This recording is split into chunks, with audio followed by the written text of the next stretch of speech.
La parole proposée pour ce troisième dimanche de Carême est l'évangile de la Samaritaine. Nous vous rappelons le déroulement d'une rencontre avec ces trois grandes parties: comprendre ensemble, contempler chacun pour soi et partager. Les couleurs de fond d'image peuvent vous aider à vous repérer du plus foncé au plus clair. Ce récit se situe au début de l'évangile de Jean. Précédemment, Jésus a appelé ses premiers disciples. Il a accompli son premier signe à Cana, en changeant l'eau en vin. Puis il a rencontré Nicodème et s'est rendu en Judée, où il a baptisé. Il décide maintenant de retourner en Galilée et doit de ce fait traverser la Samarie. Or, il lui fallait traverser la Samarie.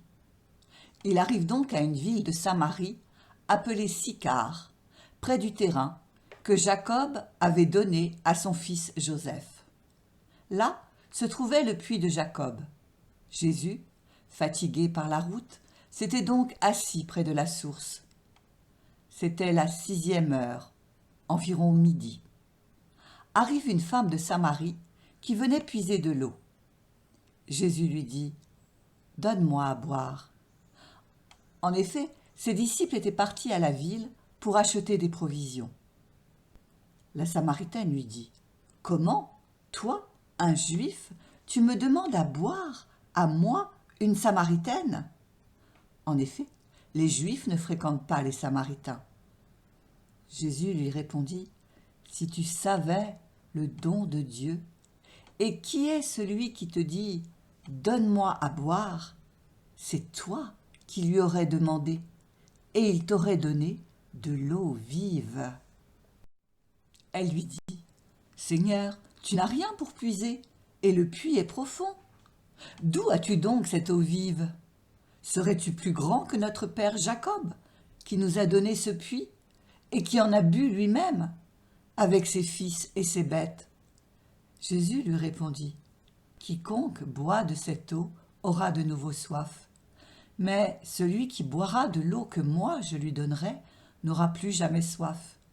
Et l'eau que je lui donnerai deviendra en lui une source d'eau jaillissant pour la vie éternelle. » La femme lui dit « Seigneur, donne-moi de cette eau, que je n'ai plus soif et que je n'ai plus à venir ici pour puiser. » Jésus lui dit « Va, appelle ton mari et reviens. » La femme répliqua « Je n'ai pas de mari. » Jésus reprit « Tu as raison de dire que tu n'as pas de mari. Des maris, tu en as eu 5, et celui que tu as maintenant n'est pas ton mari. Là, tu dis vrai. » La femme lui dit « Seigneur, je vois que tu es un prophète. Eh bien, nos pères ont adoré sur la montagne qui est là. Et vous, les Juifs, vous dites que le lieu où il faut adorer est à Jérusalem. » Jésus lui dit « Femme, crois-moi, l'heure vient où vous n'irez plus ni sur cette montagne, ni à Jérusalem pour adorer le Père. Vous, vous adorez ce que vous ne connaissez pas. Nous, nous adorons ce que nous connaissons, car le salut vient des Juifs. Mais l'heure vient, et c'est maintenant, où les vrais adorateurs adoreront le Père en esprit et vérité. Tels sont les adorateurs que recherche le Père. Dieu est esprit, et ceux qui l'adorent, c'est en esprit et vérité qu'ils doivent l'adorer. La femme lui dit « Je sais qu'il vient, le Messie, celui qu'on appelle Christ. Quand il viendra, c'est lui qui nous fera connaître toutes choses. » Jésus lui dit « Je le suis, moi qui te parle. » À ce moment-là, ses disciples arrivèrent. Ils étaient surpris de le voir parler avec une femme. Pourtant, aucun ne lui dit « Que cherches-tu » ou bien « Pourquoi parles-tu avec elle ?» La femme, laissant là sa cruche, revint à la ville et dit aux gens « Venez voir un homme qui m'a dit tout ce que j'ai fait. Ne serait-il pas le Christ ?» Ils sortirent de la ville et ils se dirigeaient vers lui. Entre-temps, les disciples l'appelaient « Rabbi, viens manger !» Mais il répondit « Pour moi, j'ai de quoi manger. C'est une nourriture que vous ne connaissez pas. » Les disciples se disaient entre eux « Quelqu'un lui aurait-il apporté à manger ?» Jésus leur dit Ma nourriture, c'est de faire la volonté de celui qui m'a envoyé et d'accomplir son œuvre. Ne dites-vous pas, encore 4 mois et ce sera la moisson? Et moi je vous dis, levez les yeux et regardez les champs déjà dorés pour la moisson. Dès maintenant, le moissonneur reçoit son salaire. Il récolte du fruit pour la vie éternelle. Si bien que le semeur se réjouit en même temps que le moissonneur. Il est bien vrai le dicton, l'un sème, l'autre moissonne. Je vous ai envoyé moissonner ce qui ne vous a coûté aucun effort. D'autres ont fait l'effort et vous en avez bénéficié. Beaucoup de Samaritains de cette ville crurent en Jésus, à cause de la parole de la femme qui rendait ce témoignage. Il m'a dit tout ce que j'ai fait. Lorsqu'ils arrivèrent auprès de lui, ils l'invitèrent à demeurer chez eux. Il y demeura 2 jours. Ils furent encore beaucoup plus nombreux à croire à cause de sa parole à lui. Et il disait à la femme, « Ce n'est plus à cause de ce que tu nous as dit que nous croyons. Nous-mêmes, nous l'avons entendu, et nous savons que c'est vraiment lui, le Sauveur du monde. » Voici maintenant quelques clés de lecture. Que peuvent signifier dans l'Évangile ces 5 mots? La Samarie et les Samaritains. Il faut savoir que les Juifs considèrent que les Samaritains sont des hérétiques, car ils descendent en partie de populations déplacées, païennes, installées sur ces terres par l'Empire assyrien, 7 siècles auparavant. Les Juifs ignorent donc les Samaritains. Mais en plus, les hommes juifs ne dialoguent habituellement pas avec les femmes. Jésus, dans cet évangile, bouleverse 2 préjugés. Qu'est-ce qui nous est dit là de Jésus? Et que représente la Samaritaine? Quelle signification a un puits dans la Bible?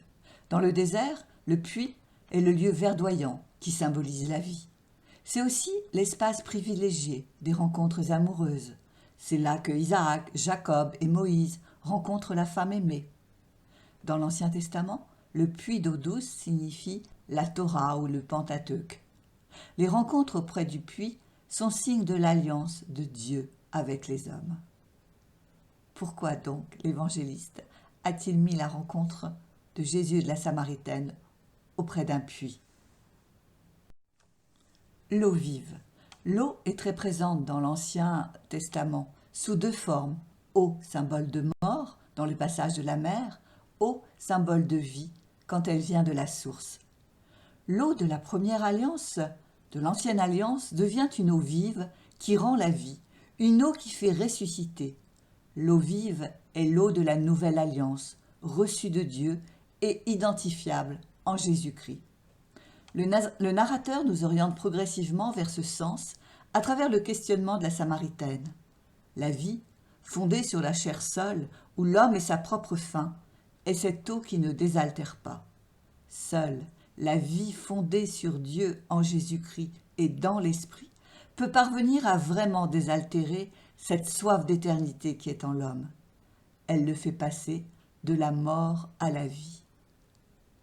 Que vient donc puiser la Samaritaine quand elle arrive au puits? Le mari. On note comme une rupture dans le récit. Pourquoi Jésus fait-il allusion au mari? Marie, époux, souvenez-vous dans l'évangile de Matthieu, la parabole des vierges qui attendent l'époux.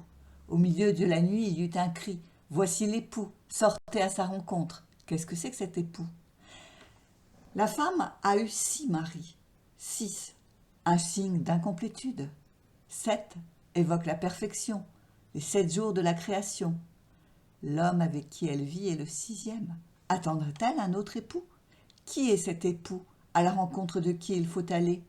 À quelles noces sommes-nous appelés? À quelle nouvelle alliance? L'heure, dans l'évangile de Jean, a une signification théologique. C'est l'heure du passage, l'heure de la manifestation en même temps de la réalisation du dessein de Dieu dans le mystère pascal. C'est l'heure de vérité où ce qui est caché vient à la lumière. C'est l'heure où Dieu se manifeste dans la faiblesse. Jésus doit être élevé sur la croix. Il doit lui-même traverser, c'est-à-dire éprouver, assumer son humanité jusqu'au bout, jusqu'à la mort, pour permettre à l'humanité d'accéder au salut, quelle que soit sa condition, voire sa religion. Voici maintenant le temps de la prière, en 3 mouvements, relire, contempler et parler. Donc on commence par relire en silence le texte.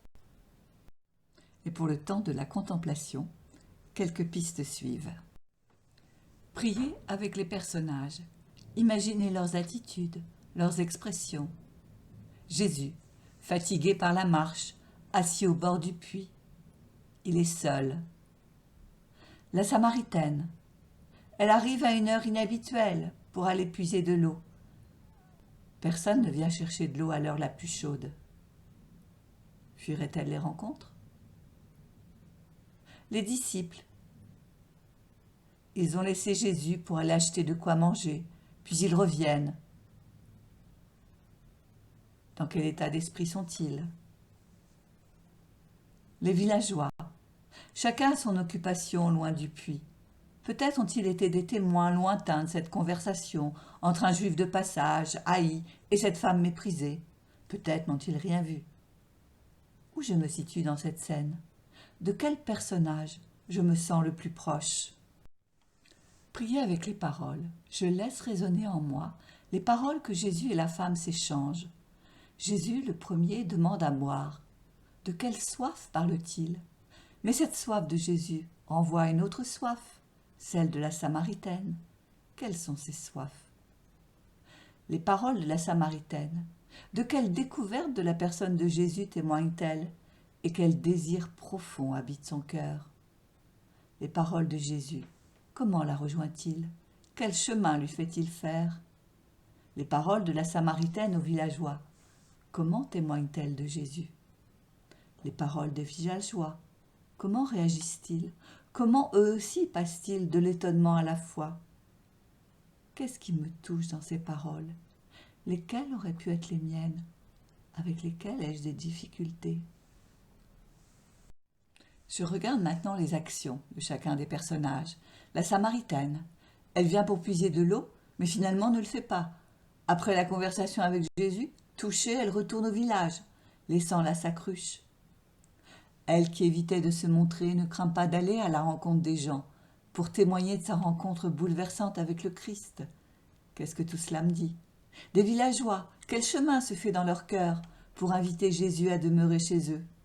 Et Jésus, assis au bord du puits, qui accepte l'invitation de demeurer 2 jours avec ces villageois.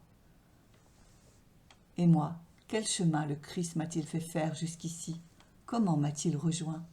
À quelle profession de foi me conduit-il? À quel témoignage? À quelle joie? Je parle maintenant à Jésus, comme on parle à un ami. Nous prenons maintenant un temps de partage, un temps d'écoute. Terminons ce temps de partage avec une méditation de saint Ambroise. À ce puits, tu ne viens qu'à une heure tardive. Tu aurais dû y venir dès le matin. Et cependant, à cette heure tardive, tu y trouveras Jésus. Il est fatigué. Fatigué à cause de toi, car il t'a cherché longtemps. C'est ton incrédulité qui l'a fatigué. Cependant, il te pardonnera si tu viens. Il te demande à boire. Il a soif, non de quelques gouttes d'eau, mais de ton salut, de cette passion qui rachètera tes péchés. Et il te prépare, pour étancher ta soif, le breuvage de son sang sacré. Et nous terminons notre rencontre en disant ensemble le Notre Père.